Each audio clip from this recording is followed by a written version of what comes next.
Hello everybody, welcome to my first YouTube in-depth guide for set 9. I am a South African TFT player. I've reached GM last season and hoping to make Challenger in set 9.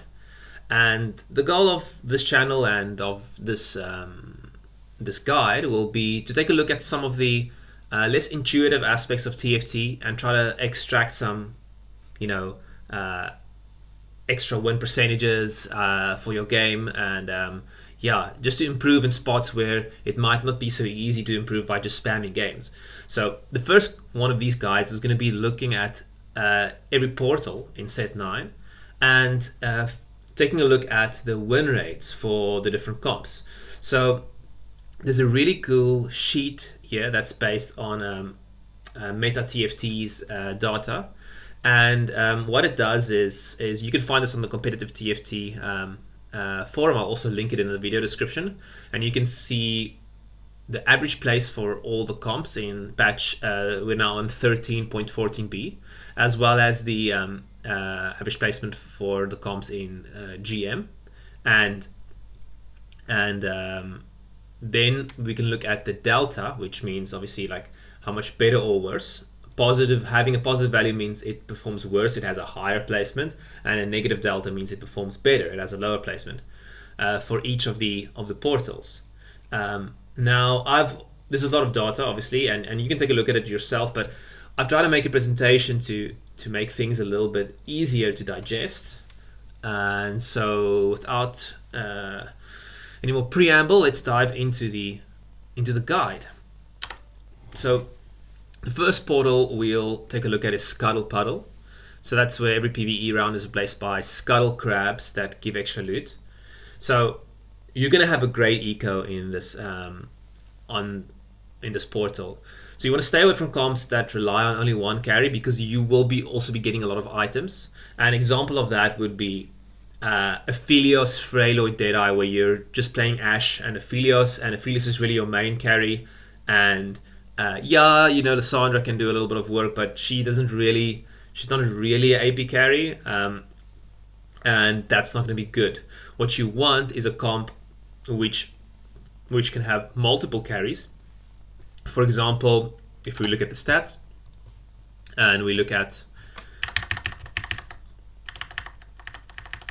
Scuttle Puddle here, one of the better ones would be, let's just look at here, Double Trouble. Obviously you can fit quite a few sets and Talias with items. It pays to earn, does really well here because they can ramp up their eco, and they have a bunch of 5-cost carries that they can itemize.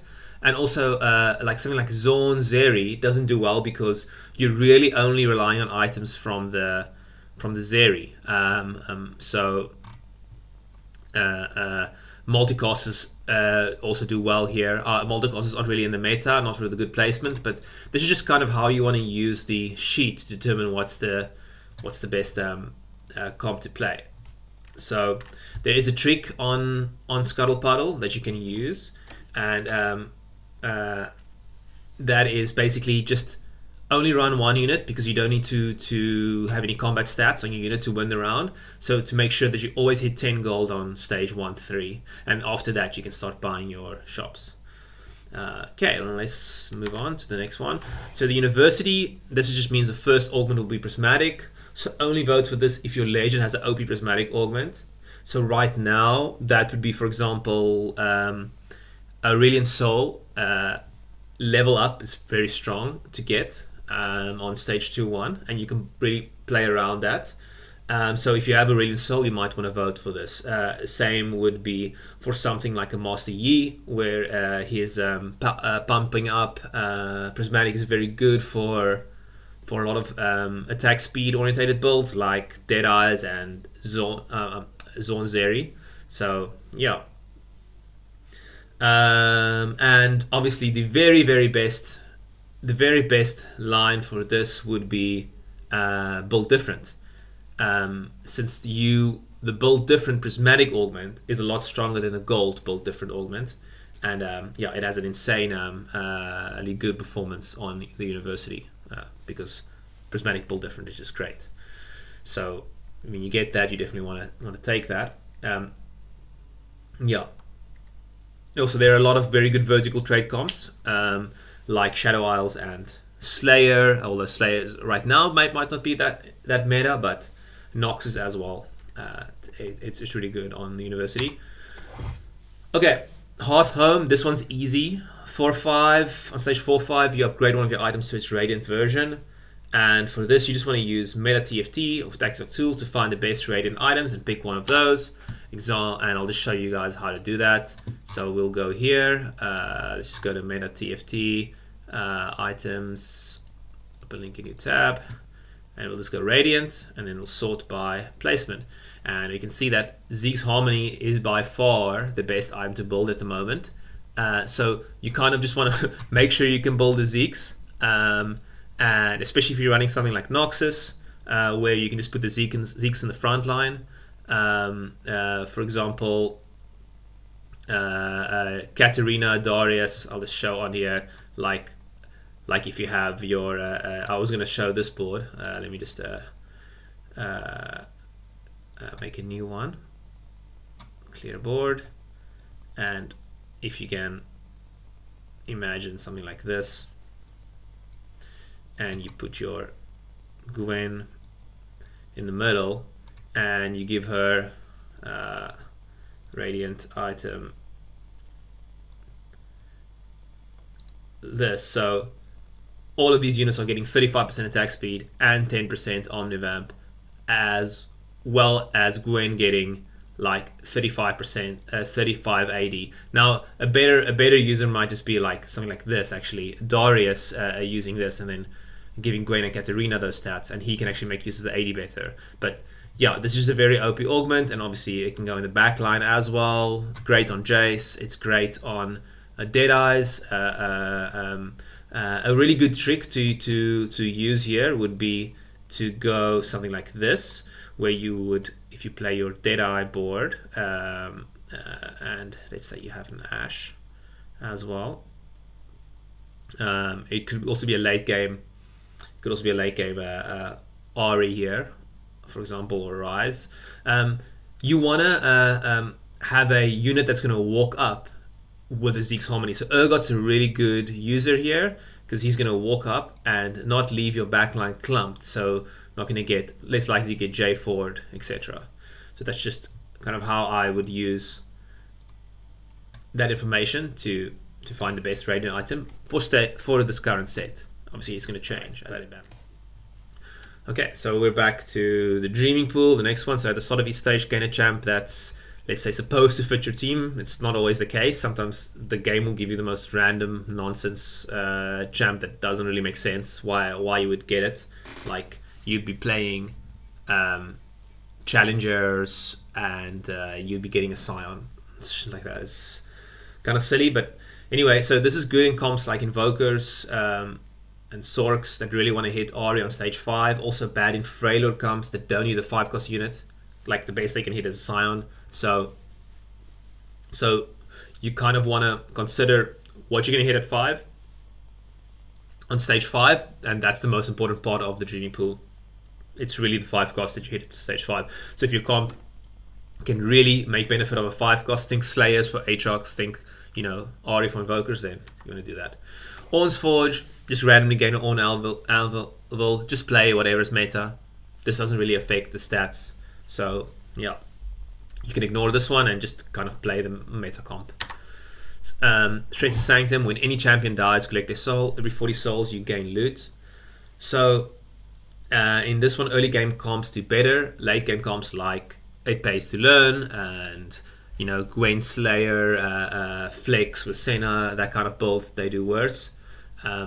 For this, you want to play reroll challengers or Warwick, Warwick Casa Eden builds, or Ravenous Hunter or Riftwalker. Those do really well here, and the reason is you're just going to be able to kill a lot of units early, and you are going to be also you're going to be able to get a lot of items to put on different carries. So that's why, for example, challengers do well because you can itemize the Kai'Sa, you can itemize Yasuo, you can itemize Kalista, you can itemize Shen if you're playing him, or Karma Ari. There's just a bunch of good units to itemize.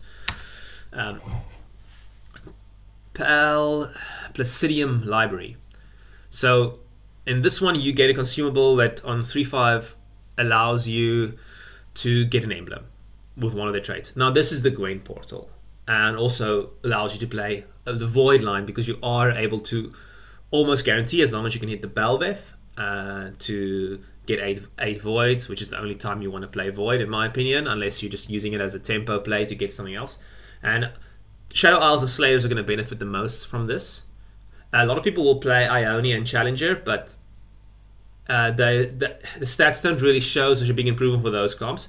Gwen really does well with Placidium Library, and I think it's because putting Slayer on a carry, like for example, if you're playing Cat, right, with Gwen, or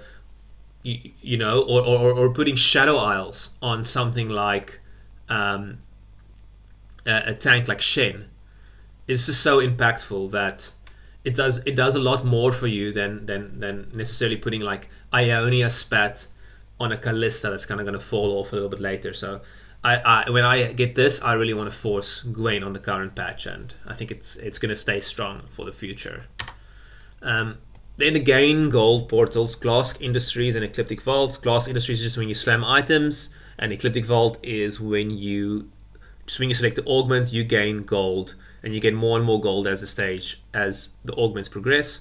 But basically, the top comps aren't really affected by these, and you should try to roll on level 8. So you typically want to play something that's either a level 8 roll down, or you want to play a level 7 reroll comp. You just want to stay away from one cost rerolls with these gain gold portals for as much as possible, because other people are going to be able to hit as well. So you hitting your 1 cost and them hitting their 3 cost 3-star carries, guess who's going to win? Well, the more expensive boards. So I typically try to go 8 and reroll a fast 8 on these portals. In Immortal Portals, on the 1st and 5th round of each stage, get a free high tier unit. So this is very, very good if it pays to learn, because you're just able to sell these units and then you just hit 9 even faster. So before you can bleed out, you're able to use, like the Radiant Soul augments to just power up, get to level 9, and roll to stabilize, and you still have enough HP, because there's just not been enough rounds to kill you, right? Because the ecos are just so sped up. And one thing you have to remember with it pays to learn is that these comps, the way you want to play that is you want to open fort early, and you want to, especially if you have level up, right, you want to make sure that your eco is as strong as possible. It's level up is not about spiking early. It's about getting to 50 gold and then using excess gold to push levels. That's going to be the fastest way to get to 9, because set 9 is has some extremely powerful legendary units. Ari at the moment beats everything. Like a 2-star Ari, she doesn't even have to have that many traits active. Like she can just basically just have 2 Sorks active. It will wipe out the entire board if she's got 3 items. So yeah. Okay, Targon Prime, next one up. This is one where when you reach 40 HP, gain a blessing from the Targonian gods. This is great with Piltover, because Piltover obviously wants to sack below 40 HP. This is also great with reroll comps that want to sack till stage 3-5, because you just go under 40, and that's usually when you spike. And it's also okay with it pays to learn, since you're also going to be sacking a lot of HP. Yorick's Graveyard. This is one that's bad for it pays to learn, bad for those first 8 comps, but great for comps that spike in the mid game that can use AD, AP, and tank items. So Freljord Deadeye is an example of one where not the Aphelios Freljord, but the 4 Deadeye Freljord comp, where you can use a lot of different items because Urgot is so flexible, and so is you can use Akshan, you can use Lysandra to carry your AP items. You've got a bunch of tanks. So I said earlier that you want to stay away from Aphelios, Ashe, and the Freylord full tank versions when you get a lot of items. Well, in stages like Yorick's Graveyard, or what was the other one where we said I think Scuttle Puddle. You would rather want to play here. I must delete this Deadeye. You'd rather play Deadeye Aphelios with 4 Deadeyes than play the Freylord, because you just want more. You just want to be able to use all those excess items on units that actually care. Yeah. So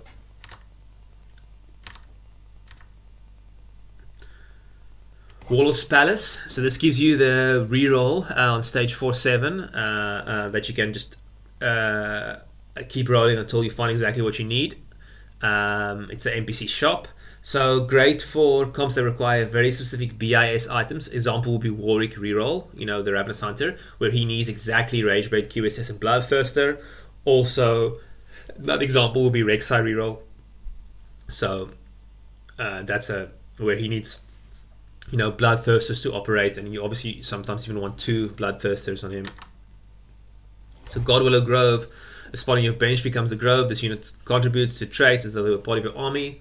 So comps with weak units but great trait benefits gets the biggest boost here. And this example here would be an Invoker that doesn't want to play Cassiopeia but can't hit 6 Invoker until they find a Rise. That's a great example of like where you just play the Cassiopeia on the bench. Now you've got an extra spot to maybe play a Sejuani and give you Freylord where you couldn't fit that in before. Yeah, so or play Ionia, where you couldn't fit that in before. So that's a good version. One thing you also should note is that it's a little harder to reroll on God Willow's Grove because one of your bench spots are being taken up by something that you want to use for trade. So it can sometimes get in your way. And we only have so many bench spots. Jace's Workshop, all augments will be prismatic.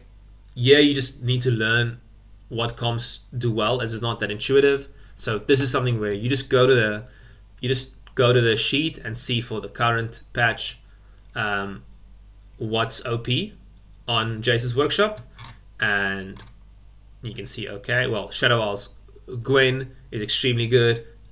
Shadow Isles Gwen, again, Callista Taric. Build difference, great, obviously, because you can get the prismatic build different. And then Noxus Darius also, because obviously Darius has an amazing Noxus, not the heart, the one that gives you the IE, the Darius, and the Noxus emblem is the prismatic Noxus augment is amazing. And yeah, both Noxus outperform on this portal. Battle Cafeteria, get a special on 2/1, and your closest unit gains 7 HP every round. People often don't vote for this because it's kind of boring, but just play a comp that can benefit from the emblem.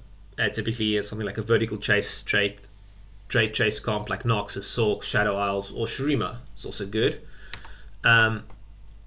Patricide Fire, to start the game with 3 component anvils. This one has been changed in one of the recent patches. It used to be kind of a irrelevant one, but now you want to play things like Warwick or Casa reroll as they want very specific items and they need them early, right? You don't really have item holders in those comps, and you want to kind of snowball, so you want to keep winning, and this really helps because the anvils are obviously give you the right components that you need. So in Patricide Forest, you're more likely to hit best in slot BIS for your carries, and you can hit it very early. So that's where these reroll comps like Warwick, Casa, Kael, I guess too, if she's in the meta, Kael reroll really wants this portal. Next we have the Summit. Starting at stage 2, get a lesser champion duplicator. And on stage 5, you get a champion duplicator instead. Now, don't worry about the bigger champion duplicator, the stage 5 one. The only thing we care about here is the lesser champion duplicator, because that's what shows up in the win rate. So this greatly benefits 3-star, 3-cost reroll comps, like reroll Rek'Sai, reroll Noxus, and to a lesser extent 2-cost reroll comps like reroll Z. But if you take a look at the stats, Bruiser Rek'Sai places 0.54, which is absolutely insane. I think it's one of the highest deltas for the win rate on this portal. Next up we have Noxcria. Each time you take an augment, a random area hex appears. Units on an area hex get an item that they can use.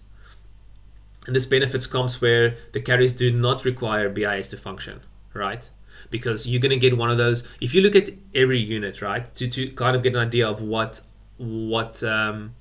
items is going to be given to that unit, you'll see a list of recommended items for that unit. Now the game is going to give it one of those items.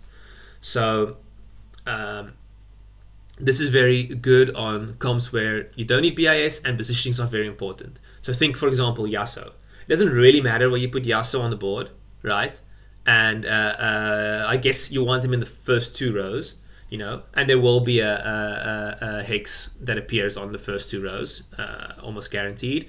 So he's a great unit to play around for Noxcria. The same would be Kai'Sa, right? She doesn't really care, just anywhere in the 2 back rows.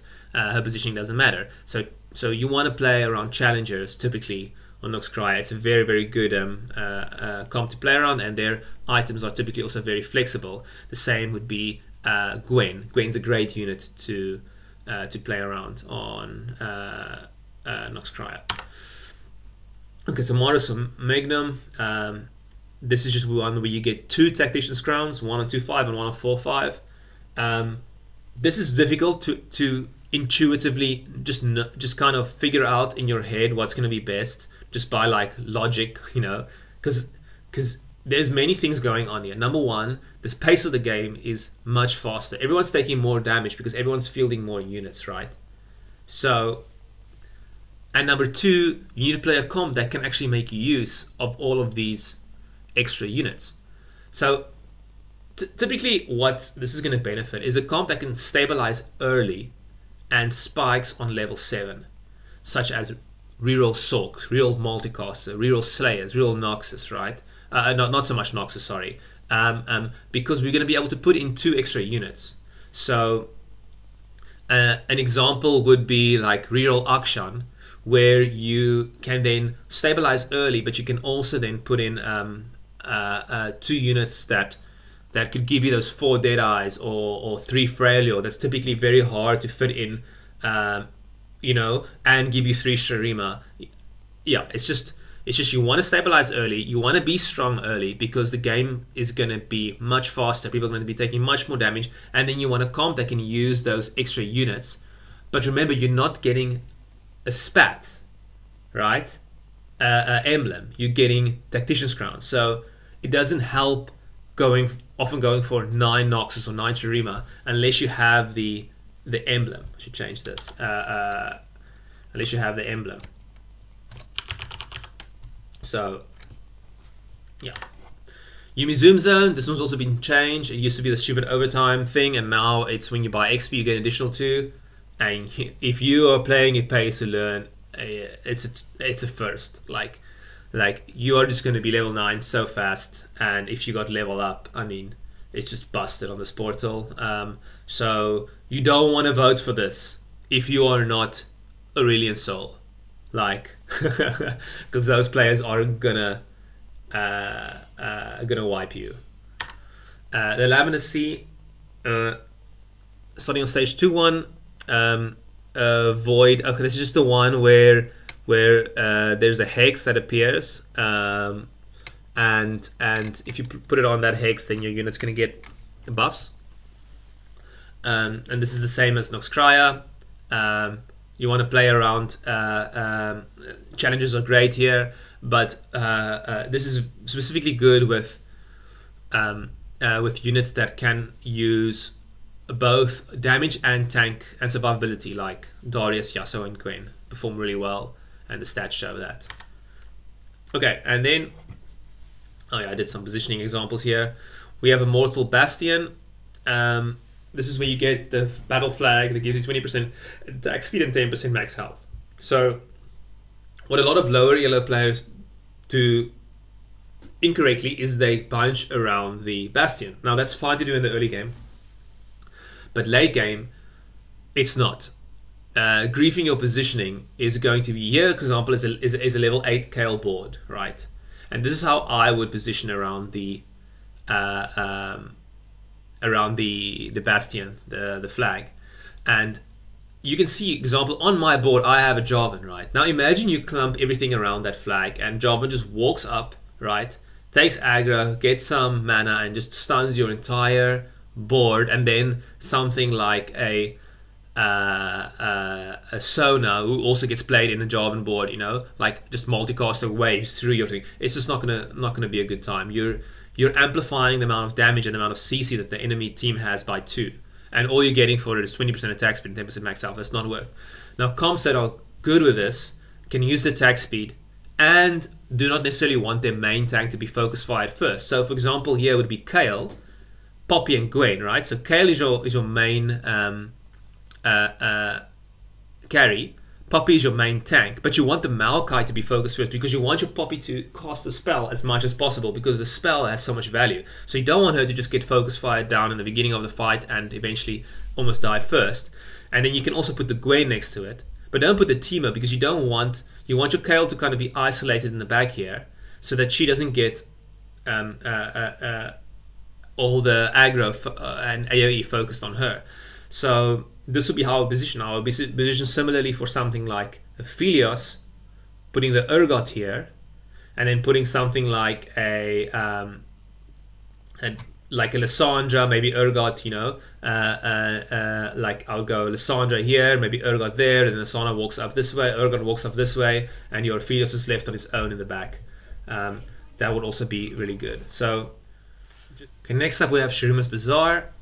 This was going to be very similar to the Yordle, the Scuttle Puddle, where you're going to get a lot of items, and typically here you just want to stay away from comps that rely on only one carry. For example, the Freljord Aphelios comp, where you're just playing Ashe Aphelios and a bunch of tanks, basically, and Lysandra, you know, where you play Shane, you play Lysandra, you play Sejuani, because you're going to be getting like an insane amount of items. And if you are, let's say this is your comp, and let's go for this typical build here, where we'll have the Freljord units, Lysandra, and let's say something like this. Let's just to prove the point really well. Tariq, let's say this is your board, okay, your level 7 board. There's only one unit that can really take combat items, right? And that's Aphelios. So if you get a bunch of swords, you get a bunch of bows, you know, like, and a bunch of crit clubs, it's not that easy to itemize this board. You're gonna end up putting quite a few items on the Sandra, and you might not want to. You know, where other people are using the same items, and you're carrying Yasuo, Kai'Sa, you know, and Ahri. You're gonna be, and I mean, the next in here is probably just Sion, right? So you're gonna be forced to put items on Sion, on the Sandra, and you might run out of tank items to put on Shen and Sejuani, and Sion, and be forced to put like some sort of AD items on Sion there. So it's just not ideal. That's what I mean by that. And then let's just go back to the slideshow. So next up we'll have the Sump. So there's no interest in this game. Instead, starting on 2-1, you gain 3 gold every round. So here, fast level 7 and 8 comps benefit greatly from this portal, and reroll comps suffer. So it's very important to be able to know to go fast 7 here, roll a lot to stabilize, and if you can, on stage 4 too, get an economy augment. For example, Aesol Earth's final augment, right? Where you're able to get XP at gold. That will allow you to hit 8 on 4-2, and then you just continue to roll down. Now, it's if you haven't played this, it's quite difficult to understand, but you're not able to save up to 50 gold to level 8 from level 7. So there's this point where you're level 7, where you're just gaining 3 gold a turn, and you're saving this gold, but you're not getting enough eco to really push 8 and still have enough to roll down. And that's where having a economy augment just give you that boost so you can immediately hit 8 and then just roll whatever you have and just keep rolling, you know, on 8 is so good on the Sump. So look for that. Otherwise, you just stay 7 and you keep rolling, you know, for your board. So that's what I would suggest here. Next one is House Lightshield. So this one you gain a powerful Crown of Demacia, and it's going to give you 400 HP and a lot of attack speed, 40% attack speed, and also scaling AP and AD if it's in the back row, and HP per second regen if it's in the front 2 rows. So this is great on Kaisa, as she almost always stays alive until the end of the fight, or other attack speed based carries. It's actually insane on Trist, her reroll. Do not put this on a melee carry unless it's Ravenous Hunter Warwick. I have tried putting it on Rek'Sai. It seems to be like you think it'll be OP on him. I've tried putting this on Kassadin with Riftwalk. I've tried putting this on Yasuo, and the problem is those units just die. And if you put this on the unit, right, that's a melee unit, even though it gives you that, like, they can use both the HP and the